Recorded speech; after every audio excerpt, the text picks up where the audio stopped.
Cool. And as everyone gets settled in, I would love to just see even more engagement from you all. Just I would love to hear from you and what you're specifically looking to get out of today's webinar. So all that being said, let me go ahead and I can start sharing my screen, and I don't want to delay us any on our amazing webinar today on Mastering December's Giving Season Part 2.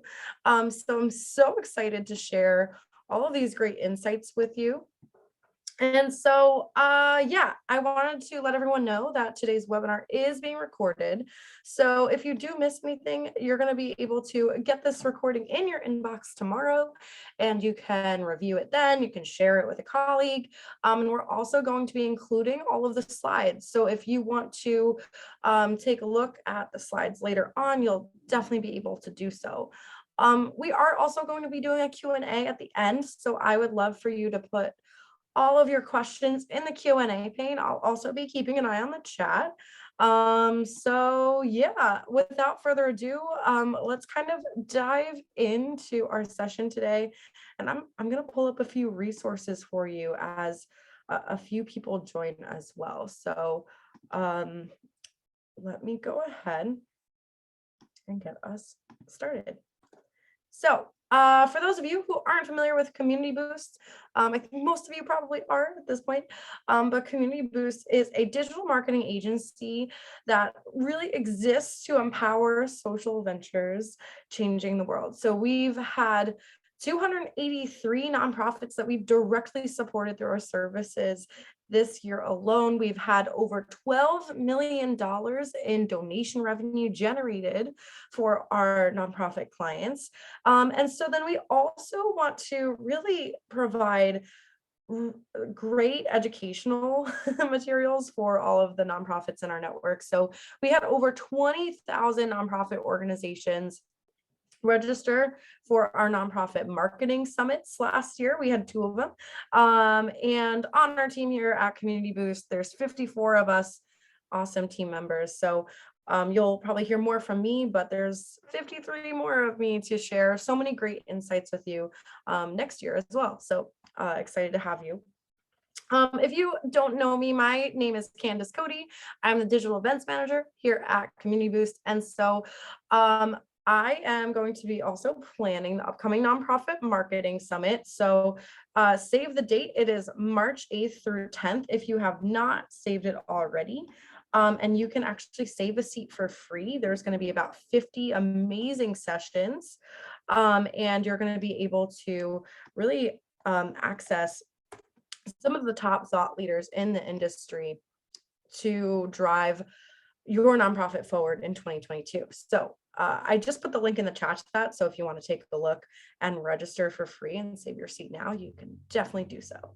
Yeah, so I kind of asked this, but in one word, just so it's easy for me to see in the chat, could you just let me know for you how your year-end fundraising is going so far, either great, good, okay, or challenging?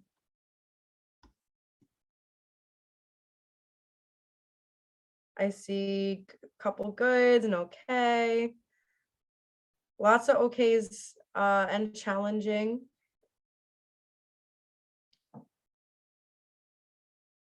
Seth says it's picking up for him, so it's going pretty good. Okay, challenging. Yeah, kind of on the border for you, Heidi. Yeah, so I mean, this is super helpful for me to see where you are, just because then I know how we can better serve you on today's webinar. So I think you're going to get a lot of really applicable insights. And so hopefully you can go into the last week of fundraising really, really super strong. So I'm going to take off my hat because I am no longer feeling like being an elf, but I just wanted to be festive. So for today's agenda, we're going to just do a brief recap of our session last time, which included 6 top strategies to capture attention. And then we're going to dive into 5 tactics that drive more gifts for the last 3 days of the year. And then we're gonna translate those tactics across channels. So that's going to be kind of actually blended into the 5 tactics. And we'll also go over some best practices to drive long-term growth throughout 2022, so that you can also start 2022 really strong. Yeah, I'm loving all of the engagement in the chat. It's so good to hear where you're at, and I would love to just, continue having all of you put any questions that you have throughout this session in the chat, also in the Q&A. So we are heading into the last week of fundraising and the actual last 3 days of December, which are the most important part of this whole giving month. So why is this so important? So basically throughout December, about 31 to 33% of all donations are typically made in the final month of the year. But 12% of all gifts are actually made in those last 3 days of the year. So when you are fundraising the last 3 days of the year, you have, for those of you who are in an okay or challenging place, this is your opportunity to catch up and really make up for any gifts that you've missed out on so far. And for those of you who are doing good, or it's picking up for you, this is your opportunity to go from good to great. So I have good news. If you feel like you're behind, the last 3 days of the year are the most important for you, to really catch up and make those gifts. I wanted to also briefly go over some early predictions based on Giving Tuesday 2021 results.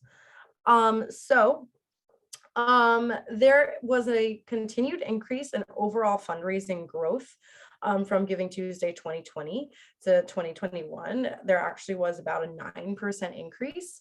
And there was an increase in online gift size, as well as better return on investment, especially with Facebook ads than ever before. So these are just 3 things that I've noticed based on looking at Giving Tuesday 2021 results so far. And I actually think Giving Tuesday is a really, really good indicator of what's going to happen in those last 3 days of the year, because it's very similar, right? It's one day that's really, really focused around giving and driving gifts. And it's a little bit earlier in the year. And I think what we'll see for year end and those last 3 days of the year are really going to closely mirror these predictions based on Giving Tuesday. So I would recommend that you take a look at that article there. I'll try to put it in the chat as well.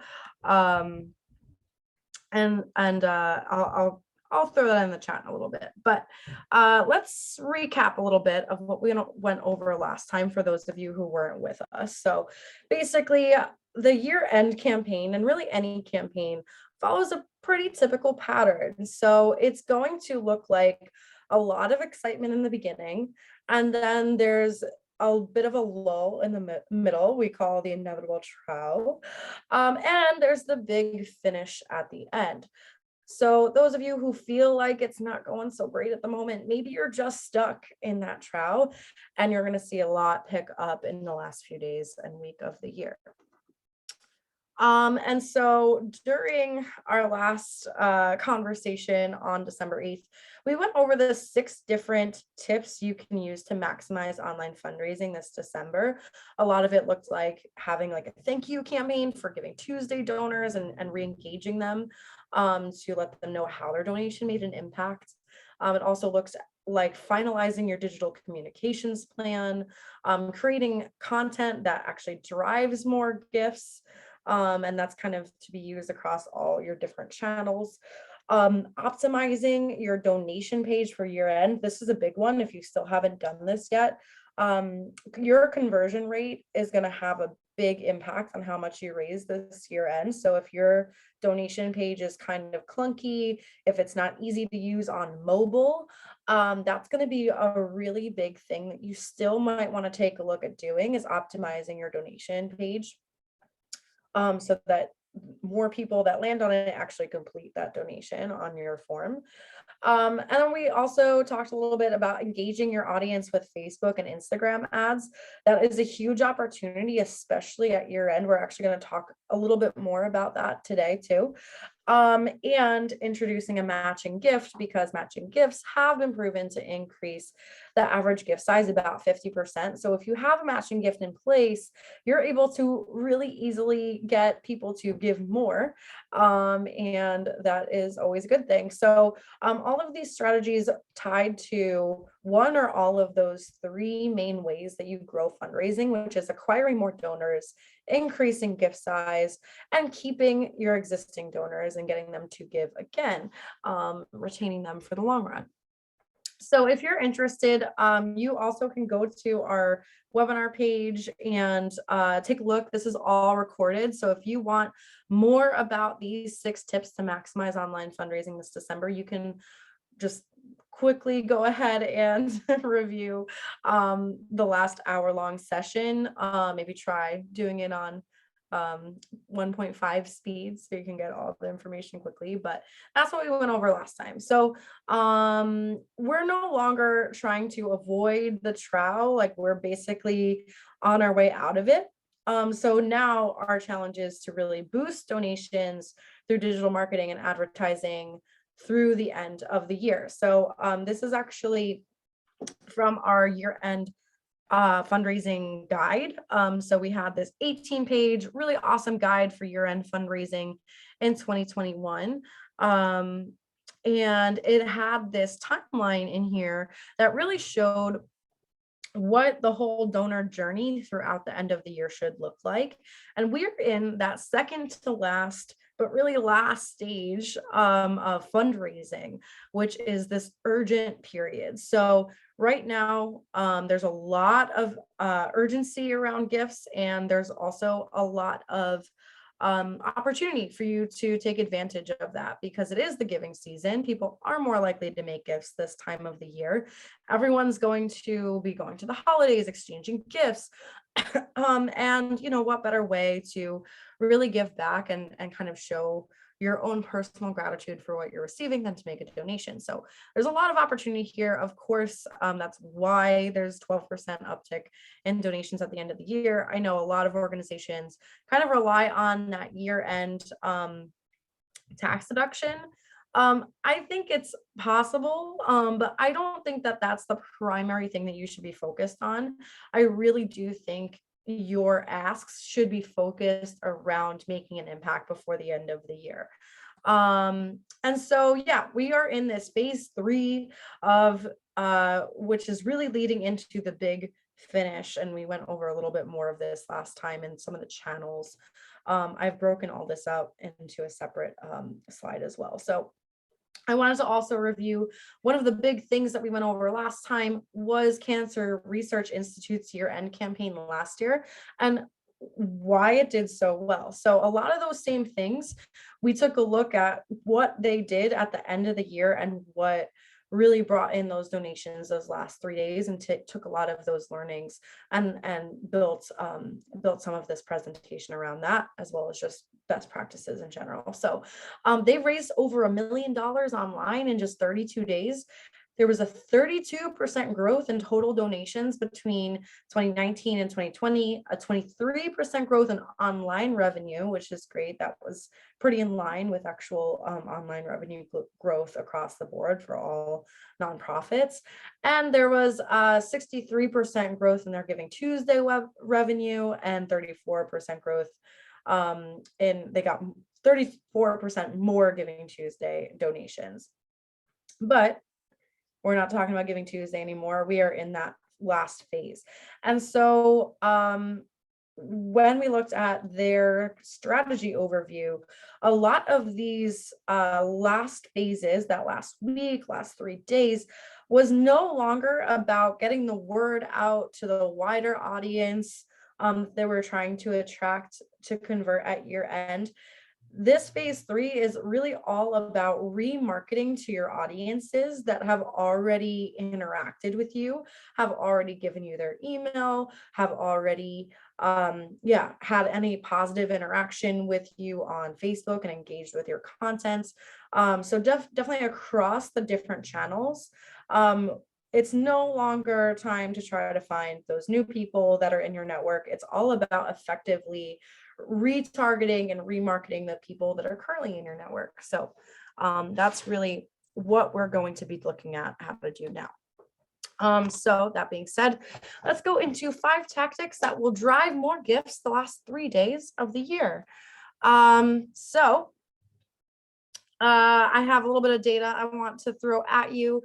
So Jeffrey Lant is he's a big marketer, salesperson, and he says that there's a rule of 7, which states that you must contact your buyers a minimum of 7 times before you make a sale. And that has a lot to do with just how likely people are to be familiar with your product enough to decide to buy a product, or in our case, make a gift. And so I really think that this rule of 7 applies to nonprofits as well. Nonprofits are probably not going to donate to you if it's their first time ever hearing of your organization. But I found the statistic earlier from, I believe, Neon One, which said 59.9% of nonprofits make between 1 and 3 donor touches for their year-end campaign. So less than 10% make 5 or more touches. So that is saying that shows us that as nonprofits, we are under communicating. And even if you think you've sent too many emails, you probably haven't. Or even if you think you've posted too many times, you probably haven't. And there's a lot of opportunity for you to increase the number of touches that you make with your donors, and anyone in your audience that you want to convert into a donor, to actually get to that 7+ times and convert them into a donor now. So as an organization, you are going to succeed in the last 3 days of the year with a multi-channel approach using the right tactics. So you want to actually be making all of these touches throughout different channels, because if you email your donors 7 times, they might get a little tired, they might start ignoring your emails. But if you take a multi-channel approach, you're going to stand out to your donors and target them in the ways that actually they want to engage with. And there's some tactics that you can use to actually increase the likeliness that they're going to engage with you during those last 3 days of the year. So I built this template out just so that you can see what an example might look like for those last 3 days of the year. What do communications kind of look like? So for me, I wanted to segment it out by channel. So date and then by channel. So I have email, website, Facebook organic, Facebook ads, Instagram organic, Instagram ads, and more in there already. So let me actually go ahead. I want to share this with you just so that you are able to go ahead and see this, this example for yourself, and also be able to create your own. If you want to, you can download it or make a copy of my Google Sheet here. So let me go ahead and change this viewing so that anyone in the link with the link can view. So I'm going to drop this in the chat right now. So if you do want to grab this, feel free to go ahead and you can start building out a similar calendar. But one of the things that I've done here is have not just emails, not just, it's all the different channels, and segmenting out who the audience is for each. So here's some suggested channels for you for your year-end asks. So you should have be using more than half of these, I would say. You don't have to use every channel because you're going to already be more engaging. Like whatever channels you've already used and have already worked for you, those are the ones that you should be investing in.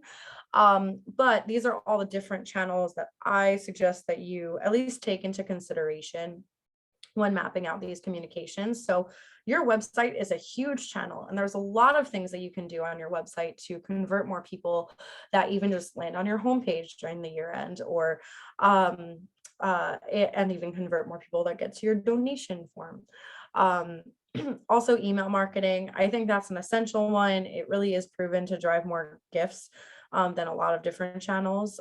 Social media, both organic, is a great way to gauge interest. So getting those who are already in your networks to engage with your posts, and then you can kind of use those engagements to do retargeting later. So one of the things you could do with social media is to actually, of course, you want to do some regular social posts, organic posts, and then retarget that people who engage with those posts with paid social ads. So you can kind of tie the two together. Also, live stream events. A lot of live streams get prioritized by Facebook and Instagram. I know, I don't even know how I have this setting on my phone, but I just do. And I would think the same for most people. I get a notification every time one of the accounts I follows goes live. I don't get the same thing whenever my favorite organization makes an Instagram post. So live stream events do get you in front of a wider audience as well. And you can actually, it doesn't even have to be an event. It can just be something simple where you're just interviewing a beneficiary, or having a 5-minute chat with, the executive director or something like that, about what your year-end campaign is about. But it's a great channel to just attract attention, get people engaging with you as well. And you can always retarget them with paid social. There's also Bing, Google, YouTube advertising. People are searching this time of the year more than any time, for different organizations to support. So if you can do some paid advertising, I do recommend it. Direct mail, your direct mail probably has already gone out already, so it might be a little late to talk about this, so I won't harp on that too much. Not too late for phone calls though. Anyone that and we talked a little bit about this last time, but even just engaging people over the phone is really proven to drive gifts during year end, especially with some donors who may have given in traditional ways previously, sending in a check every year. So check in with all of your non-digital donors over a phone call, and even some of the digital ones, but I would segment that out to people who have given over $250, so that you're not overwhelmed and all of that. Also, mass texting. I think 97% of people open like every text message they get sent. So if you have a way to text, especially leading up to midnight on the 31st, that is a great channel to take a look at using as well. So these are the channels that worked well for CRI. They did their big, of course, year-end campaign that you heard about. They did a lot of Facebook advertising, a lot of Bing and Google search advertising, made it really targeted so that they can convert more people that, were basically Googling cancer organizations to support. There was also display and video advertising, so YouTube advertising. So also doing some, you can even do, I think, retargeting on that as well. Email marketing was, of course, still a big part of their strategy. And then some non-digital efforts like, mailers, phone calls, etc. I still want you, if you haven't done this already, is to map out your multi-channel marketing plan for the last 3 days of the year. And so you do want to think about, dates, channels, audience, content, any images or graphics that you want to include with that communication, and what your call to action is going to be, what you want them to do. Yeah, I see Gail sent in a question. I'll definitely get to that at the end. Please keep your questions coming in. I'd love to go over all of them. And as far as what's worked so far, just take a look, what communications have gone out that have actually driven the most results, and how can you invest more in those channels and those types of content to continue to drive more results for the last 3 days of the year. So yeah, what email worked the best, what post got the most likes, and then you can really tailor your last 3 days of the year to look closer to those that got the most engagement. All right, so let's talk a little bit about Personalizing your ask. So this is actually tip number one. I know it's taken me a little while to set the stage, but I am going to be diving into those 5 tips now on how you can really engage your donors to give more during year end. So the first tip I have is to personalize your asks. So the data shows us that personalized subject lines are 26% more likely to be open than those without. If I get an email that says, Candace, your gift matters now, I'm way more likely to open that email than if I get something more generic that's just kind of like, hey, donate to us. Anything that really addresses the viewer personally and the recipient personally is going to be much more likely to engage with your communications. Also, revenue is 5 times higher in emails that employ personalization. So even when I click on that email, how many times do I actually see my name in the email? So is it personally addressed to me? Is the call to action personalized? Maybe a call to action can say, Candace, donate, $25 today. And that is also proven to get a lot more drive a lot more revenue. And it's not just email. Basically, all all online consumers get frustrated with websites when content isn't personalized. So whatever platform they're using, there is a little bit of an expectation that you know your audience and who you're speaking to, and that can translate to a lot of different things.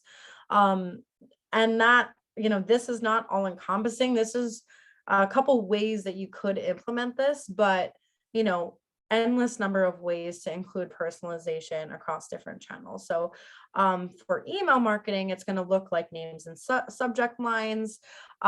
You might want to segment your emails based on the programs. If they did support any specific programs previously, try segmenting out those donors in your email platform, whether it's MailChimp, Constant Contact. If you have that data, do your best to create those new lists based on previous engagement.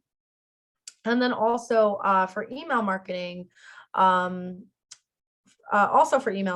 for Giving Tuesday donors, don't just send them the regular email that everyone's going to get, because your Giving Tuesday donors are going to expect that that they made a gift already this year end. I know if I was a donor and made a gift on Giving Tuesday, and then I'm being asked to give again without any context, I'm going to be much more frustrated than if I get an email that says, hey, thanks so much for giving on Giving Tuesday. However, to really meet our goals and create this much impact, we would love for you to give again this year to create this impact with us. And that's going to be way more effective than sending an unpersonalized email, which actually might get me frustrated. So I definitely do recommend doing some segmentation and re-engaging them, at least in that way on email, but also, you can also do the same with social ads. And so speaking of social ads, you are going to get the best results by running remarketing ads with similar content that they engaged with previously. So a lot of what these organizations do, CRI, a lot of other organizations as well, is that they specifically targeted those who had engaged with their posts on social throughout the whole year. So hopefully you've already been doing social and you have all of this data that you're able to remarket around so that you can craft the types of ads that they want to see and have perform the best. But then also, basically target those who have specifically engaged on social media, because the people who are engaging on social media are way more likely to give than someone who just liked you once and hasn't interacted with your organization since. And so what's awesome is basically your organization, with just a little bit of money, with like literally a $40 investment, you're able to craft some ads and target the people who have liked. They don't even have to have liked it. They just have to have paused on your content, and that's tracked as an engagement. And they'll start seeing all of your ads for your year-end campaign. And that's going to be really powerful. So if people are receiving emails and they're every time they open their phone on Instagram, on Facebook, or on YouTube even, they're seeing your ads pop up across these different channels they're using, that's going to get them to that 7 touches or whatever critical number of touches they need in order to convert them into a donor. So this was one of the huge pieces of CRI's campaign that actually worked so well, was their urgent remarketing ads in those last, this is all from the last week of the year, 4 different ads they ran. And you can kind of see they took a little bit of a different approach, but they did drive a lot of urgency, which we'll talk about more later. But these are great examples if you want to see like how have other organizations driven urgency. These are great examples as well. One of the things I really like about them is that they feature their matching gift. They also feature the date, and they're kind of pushing people to give before the 31st. They're also tying donations to impact, saying, extend a helping hand, create a lifeline, donate now. So I like that they're also tying donors to impact. And so you'll hear me talk way more about that in a little bit. Villages and Partnership, same thing.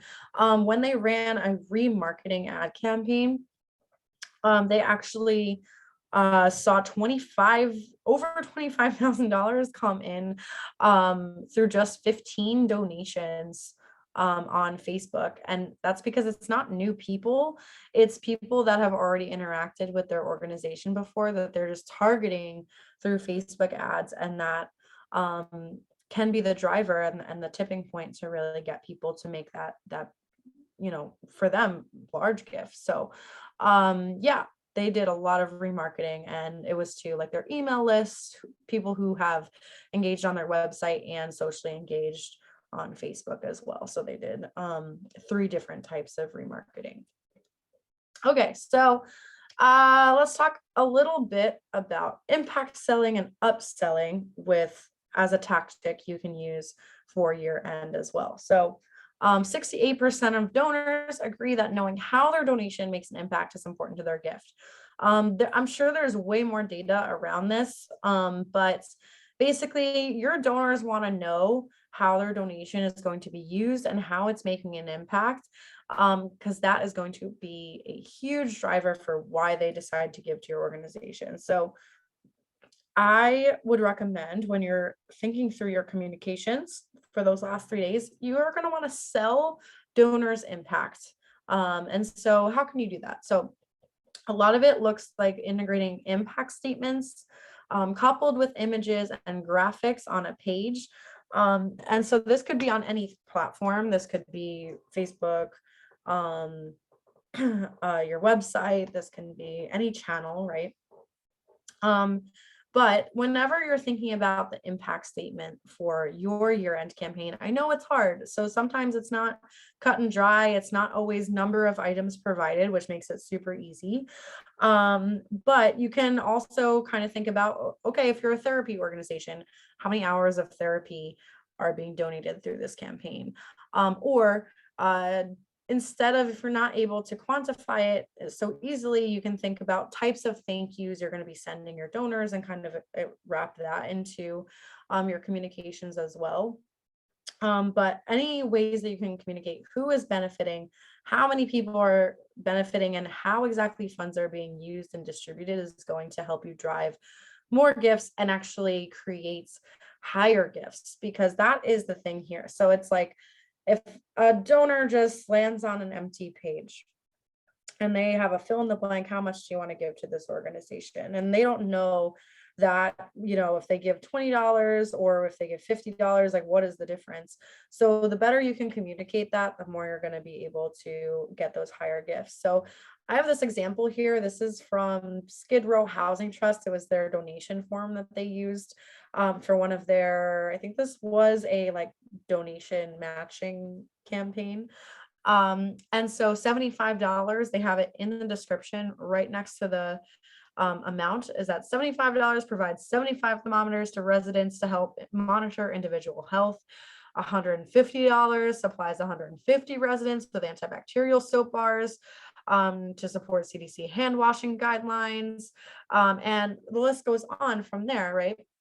And so donors are more likely to give because of the impact that they know that they can create with their gift, rather than just kind of arbitrarily picking a dollar amount that works for them. So this is proven to get not just more gifts, but higher gifts for your organization.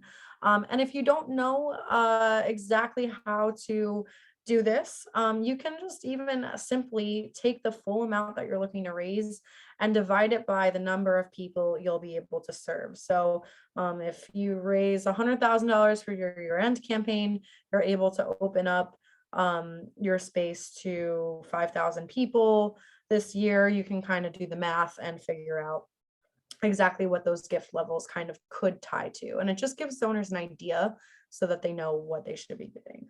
So that's just one example. So of how on your website, your donation page, you can create those suggested giving levels that are tied to impact. Also pro tip, so the second tier has been proven to get the most clicks, because when people land on your form, they're like, I don't want to cheap out, I'm going to do the second tier for whatever reason. Pro tip, could be great for you to put an amount that's a little bit higher than your average gift size in there, so you can kind of optimize for gift size too. So that's what I always recommend. Like, what is your average gift size? If it's $75, make it $80 for that second tier. Small jump, but large impact on your end. And then for like email marketing, you might be able to sell this impact differently to donors of different gift sizes. So what I would do, and you don't have to segment all of your emails. I think that's the one thing with email marketing. People get overwhelmed, like, I have to write all these different emails. No, I mean, for one of those emails that you're sending during year end, try one that's just separated out about into those sections of small gift sizes, or maybe first time donors, people who've only given once before, have a medium set. And this is all based on just what your average gift size look like too, and what your large donors look like, and suggest a gift amount in that email for what they should be giving. Pro tip also, if you can default a tier for people to kind of land on when you get to your website, that's awesome. But if you don't have the tech in place for that, it's just a cool thing for next time too. But if you have it, use it for sure. Social ads, you can always share stories and then kind of tie back what exactly, how $20 affected Mallory's life, for example, just kind of like tying the story to a dollar amount. That does the same thing as those donation tiers do. Same thing with Google ads. You can easily run a Google ad with targeted keywords for your cause, and have an impact focused CTA that says, learn more about how a $20 donation in the next 24 hours can make a difference for a family in North Carolina. It's pretty specific. I know exactly kind of what I'm being asked to do, but it's also just inviting me to learn more about how to do that.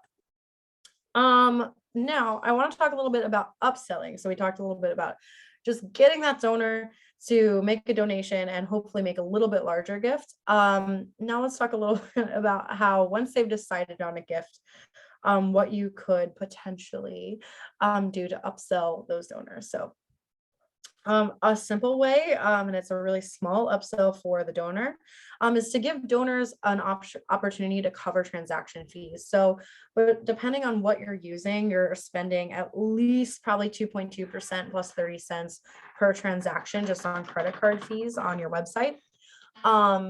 Or if you're using a tool that charges another percent on top, either way, you want to give your donors the opportunity to cover these transaction fees. It's a really small thing for them. And you can kind of incentivize it, saying like, hey, if you cover your transaction fees, your $100 or whatever it is goes 100% of it goes to the cause, right? So it's a small ask, and it's a big win for your organization, because then you'll turn around and, I've worked with organizations that have turned around and saved like $4,000 in transaction fees just by offering that option. So it's a huge opportunity, and it's a small ask. You can also prompt donors to make a recurring gift. This is on CRI's on their donation form. I was clicking around and I saw that they have one-time donation. It's pre-selected, so they kind of know that they're driving more one-time gifts this time of the year. But they have that monthly donation option, and they're just saying learn more about the benefits of recurring donations, and it does kind of call extra attention to it. So that's something that you can do as well, is driving more recurring donations, even for that year-end gift. It's not a bad idea to have even a recurring ask specifically to a group of segment, of course, of like returning donors, and see if you can get more recurring gifts by the year end, so that you can kind of take all those donors into 2022 with you and have them support you for the whole year of 22 instead of just right at the end of 2021. You can also redirect to another page with another program that they might be interested in learning more about or exploring. You can offer an incentive. I don't love this because sometimes it can end up costing you, but any ways that you can offer an incentive for donating another gift, maybe you want to send them a free t-shirt, maybe with another gift you'll send them a free ticket to your event next year, anything like that. It's always a nice way to get people to maybe chip in another $5 or something, and then they get a little bonus, entry into a raffle, for example. And then you can also, of course, emphasize any matching gifts and employer matching opportunities. There's definitely software out there where, of course, if you just have up to $25,000, everything's getting matched. You want that on the page of your website. That's a huge upsell opportunity, kind of like I mentioned earlier, where you'll get 50% more as the average gift size. But employer matching too is a huge thing. And there's like double the donation, or it's like Match 360, which is a tool you can use and implement for that. But if you, again, don't have the capacity, maybe just think about adding a form to the thank you page that's like, thanks for your gift. Does your employer match? Enter your, if you're not even sure, just enter your employer information here, and you can, as an organization, follow up with them to get that match afterwards. So I want to talk a little bit, and I know that we're actually kind of running up on time, about urgency and scarcity during the year end as well. And so I kind of want to separate the two out, so that then you can see how you can use them together. So scarcity is actually one of the big things in all of marketing in general, and just even life. I think we all experience a scarcity in different ways, but most of us are very familiar with the fear of missing out, or FOMO. I know I went to a party this weekend, and one of my friends couldn't come, and they're like, I just have this massive FOMO right now. So everyone feels that to some degree, and you can kind of use that in your marketing in the ways that you're putting yourself out there across different channels, to drive more donations during the last 3 days of the year as well. So for donors, you can kind of play on the FOMO of missing out, of that feeling of doing good at the end of the year. Because of course, when someone makes a gift, they feel good about making an impact with you. So you can kind of play on that a little bit in your messaging. So I know a lot of it is like, get your gift in and make a difference, and you'll make a difference. Just very simple things that you can do to kind of inspire that. And then another thing about fear of missing out is more about what your organization won't be able to do without their support. So a lot of our messaging is like, with your support, we're going to be able to do this. What if we flip that around? What are we missing out on, and what is the impact that we're missing out on if we don't get the support that we need? So it's another way that you can frame a lot of your messaging. I wouldn't make it all of your messaging, but I would, again, incorporate it into some of it. And then also how unique your organization is, I think, is an interesting way to kind of play on this scarcity or FOMO. Because, if you're the only organization in your area serving your community in the way that you're serving it, you need to say that, because people don't know. They're like, oh, maybe there's other things out there that, are helping, the homeless population in central Oklahoma. But if you're the only organization doing that, you can say, or like, yeah, you can kind of share more of that, or how unique your organization is in the approach that you're taking, because you're not just serving people, but you're rather equipping them to be on their own in the long run, or whatever your mission is. And then there's also a lot of psychology behind urgency that you can use. So I think we're more familiar with this, like people are motivated by deadlines. If I know I have a deadline coming up, like I knew I had this webinar, I knew I had to prepare for it by a certain time, but if I just have something that, oh, I'll get to, doing this later, it's really changes the game for fundraising when you have those deadlines set. And that's awesome, because December 31st is a built-in deadline, so that you can really emphasize and play on that to drive more gifts now. But it's not only just about, give by this time, it's also communicating why they should be making the gift now, what making the gift now makes a difference between making the gift, sometime next year.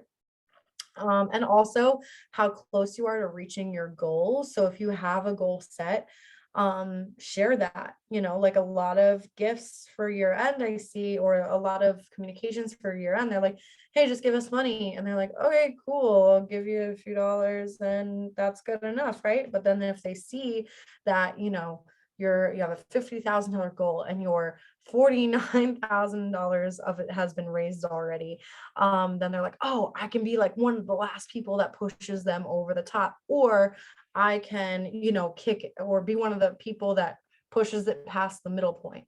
And you can kind of use that to your advantage. So one of the things you can do is to create a banner or a pop-up to drive donations with, urgency on your website. You can also use a countdown or a thermometer. There's actually a few tools out there. I wanted to share this. There's like this pretty cool tool, Fundraising Thermometer.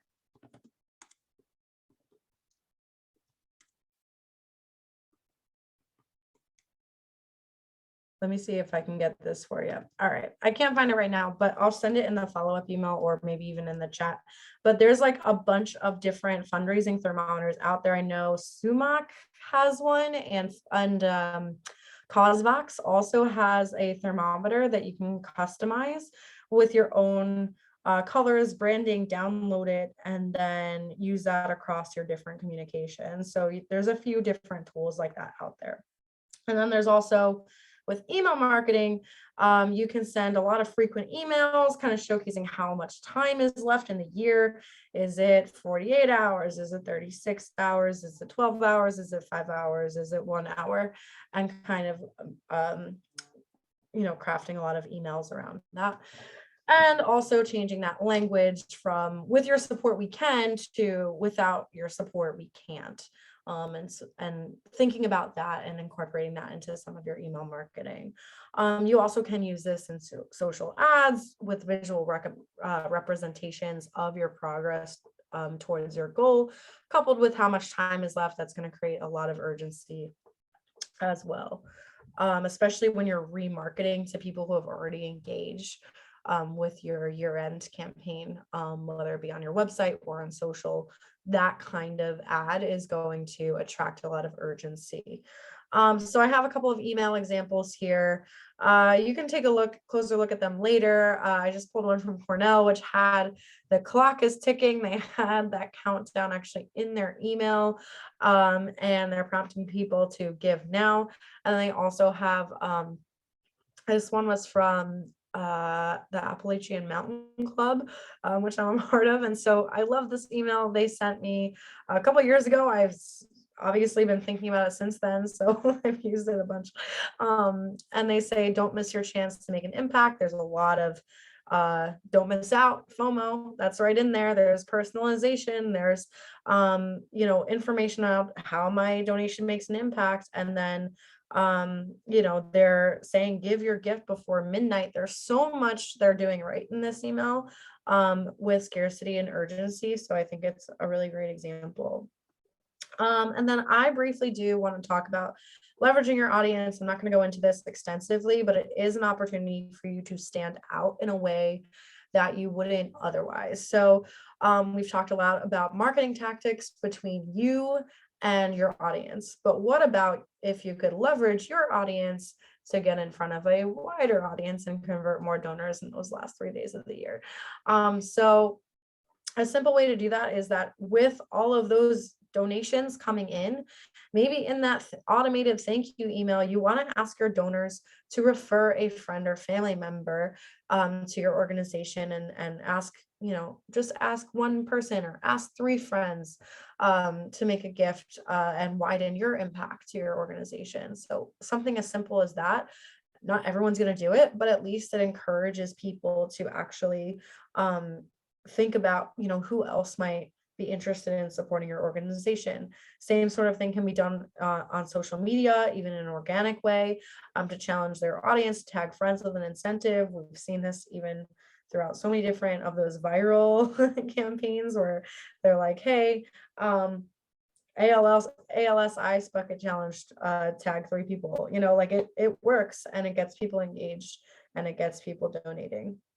And also, if you do have the capacity to do it, and I realize that we are coming up on a really crazy time, but even if you can engage a small group of people, maybe your Giving Tuesday donors aren't going to give again, but maybe you can ask them to fundraise for you. So those ride or die people who keep giving to your organization, see if they'd be willing to do a little bit of peer-to-peer fundraising with you. So if you're using something like Classy, easy to get set up with that and have them share on Facebook and social media and through email. Or you can even just use like the Facebook fundraising tools. It's free, it's easy. You don't have to set anything up on your end, really. So it's not a lot of work, and you can just engage people to start fundraising for you throughout the end of the year. And this way, you're not just like using your own audience, but rather just leveraging the audiences of people who are already in your networks and maybe already donating. So again, I would love for all of you to create that calendar for yourself so that you're ready when those last 3-4 days of the year come. You'll see this one I started on the 28th. Because you still want to do communications before those last 3 days, of course. Basically, I would love for you to start mapping out, if you haven't already, what all of those different communications can look like for your organization. And then you can get to writing all the content later, but just have that idea down so that you know exactly what you need to do to really ace year end.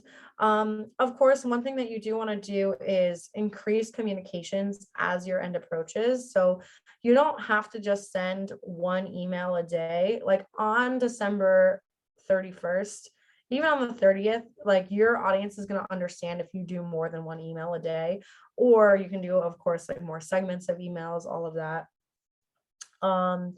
And so, I put it in the chat already. It's a Google. Oh, I shared it to only hosts and panelists. Let me go ahead and I'll put this in the chat again right now. Sorry about that. Okay. So I'll come back and put that in the chat. Okay. Other than that, you are going to want to think about, driving more. Here it is. Sorry, I'm still sharing my screen. Let me go ahead, everyone. Paste. Okay, I wanted to make sure that you got that. Okay, now let's talk a little bit about coming off of year end and how to drive long-term impacts. Recurring donors give 42% more and have a 90% retention rate. 56% of consumers have used buy now, pay later. which means 56% of basically all people are using buy now, pay later to make a purchase. So they can make a purchase and then break up the payments into installments. And 83% of donors that have used buy now, pay later as a consumer said that they would use a tool like that to give more. And basically more and more often, because they can break those large gifts into installments. And donors that give again within 90 days have a 3 times higher lifetime value than donors that don't. So that's also, that's specific to first time donors too.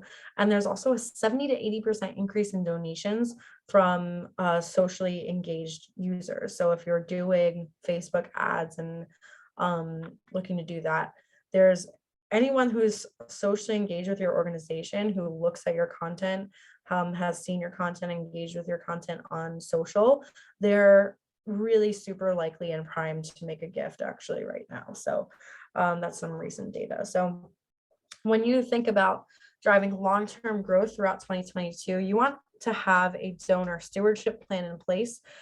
So for those first-time donors, you're going to want to, engage them in a welcome email series so that they can learn a little bit more about your organization and then build that relationship with them, so that when you do ask for that second gift within 90 days, they're kind of primed for it and they don't feel like they're just a piggy bank for you.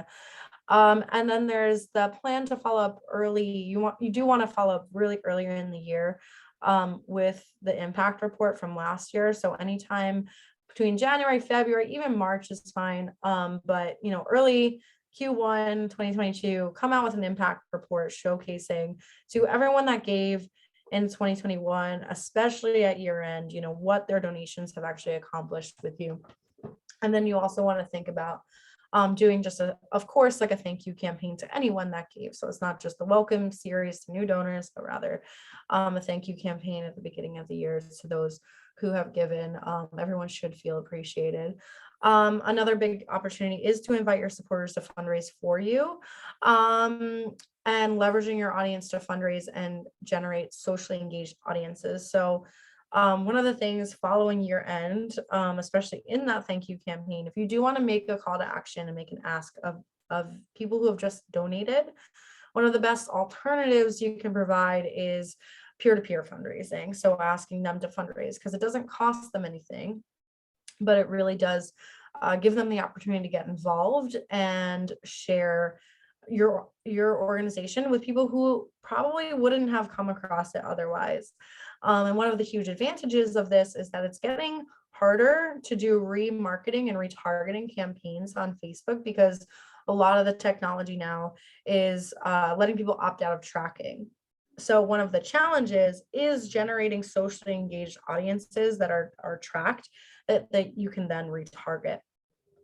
So what actually peer-to-peer does for you is to get a wider audience of socially engaged audiences to retarget later as well. And then also thinking about recurring giving and pledge asks. So like for returning donors, so this would not be for the people who just gave for the first time during year end, most likely. You can try it, but I would recommend for returning donors, people who have given more than twice to your organization in the past, consider doing a campaign in early to mid 2022. So like basically or maybe end of Q1, to really ask them to become a recurring donor, or ask them to make a pledged gift. And you can there's a couple tools out there. I know Virtuous has a tool that allows people to, kind of like that buy now, pay later trend, gift size, and then break it up into installments. I know CauseVox has something similar as well. So if you are interested in taking a look and kind of hopping on that trend, I think it is going to be a growing trend. And that's basically it. So I would love for you to continue engaging with us also throughout 2022. I'm thankful for all of you for being here today. And yeah, I would love to take some questions now.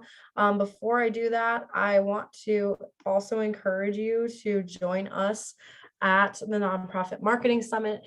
This year's theme is called Momentum, and it's all about capturing this huge shift because there's been this mass acceleration of digital for nonprofits. There's a 32% increase in online revenue in 2020, and the data is still out, but I would, we've already seen that there's a huge increase in online engagement and revenue for the clients that we work with in 2021. So this conference is all about how you can capture that momentum and use it to move your nonprofit forward, not just in 2022, because of course you want to do that, but actually get ahead and adapt all of the strategies and technologies that are going to drive your nonprofit forward for the next decade too. So we're getting the top speakers and involved. We're getting about 50 speakers to talk about a variety of topics. It's not just all marketing, a lot of it is fundraising too. So we would love to have you there. It is free, so yeah, there's no reason not to sign up and just have that on your calendar for now. So again, I'm going to put that in the chat so everyone can go ahead and get invested and move your nonprofit forward in 2022. And I would really encourage you. I know that we're actually kind of at time, but we would love to talk with you. So if you're not sure even about your year-end strategy, so is this ad going to work with my audience? If you have those kinds of questions and you want someone to talk with you, please go ahead and book a conversation. You can book it right now, and go ahead and utilize that free half hour. It really is for your benefit. And it's the perfect way that if you want to, basically check with a expert about if your year-end communications plans are going to land well, and they can offer some guidance and ways that you can improve it. So you can get that one-on-one year-end strategy session. We also have our year-end guide, so feel free to go ahead and also download that. I'm going to put that in the chat too.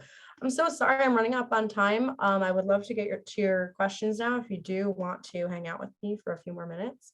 So I'm going to open up the Q&A pane. All right, can you explain what platform / tech can be used for SMS text? So there's a lot out there. Honestly, I don't have a lot of personal experience, so I can't full-blown recommend one. I get text messages from a lot of nonprofits to get me invested. I would probably start with a good Google search, and maybe that's a good question for the experts that you can talk to on that one-on-one audit. Because I to be honest, I can't think of exactly one off the top of my head. There's like so many out there that do very similar things. So I would just say, as far as a strategy, it's solid. Platforms, there's a whole bunch of them. So sorry, that's like kind of a terrible answer. But you can definitely ask also in that half-hour session if you're interested. Sally asked, cancer research has a huge audience and successes are out of reach for smaller, more localized nonprofits. In future webinars, it would be more helpful to feature successful smaller organizations. Thanks. Yeah, absolutely. We have a lot of smaller organizations we work with too.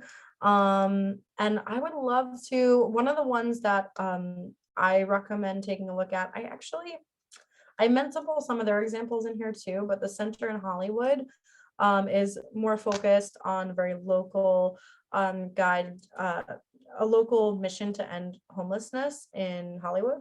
So we'll probably incorporate more of their examples into our next webinar. But good thing is, with that one-on-one audit, we can kind of dial it down and make it really specific to your organization, because there's a lot of ways that you can incorporate, almost all of these ways you can do for a smaller audience and generate a huge impact. So please go ahead and book that one-on-one as well. So Amy says, can anyone find the link to the IRS article that says you can deduct up to $600 even if you don't itemize? I saw it and now I can't find it. Yeah, why don't I take a look for that as well? I probably won't be the best Googler right now. But I can try to include that in the follow-up email.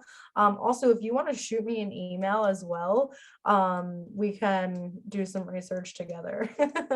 I've seen that too. I saw it was $300 last year, so I thought it was the same this year, but I guess maybe it's 600. But I did see that it was $300 last year, and that was used in actually a lot of our clients' communications. So I'll have to, yeah, you better dig that up. But yeah, any more questions, anyone? Does anyone feel a little more confident going into year end? I hope.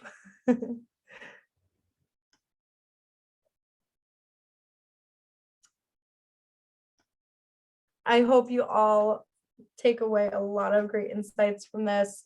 Thank you so much for spending this hour with me. I know it's been kind of a crazy time. We're getting right into the holidays. So I really appreciate all of you spending this time with me. And I really hope you have a happy holidays. And if I don't see you before the new year, happy new year. And so I'd love to see you all in 2022. Okay. Well, thanks, Sally. Thanks everyone for engaging with me, and have a great holiday. Take care.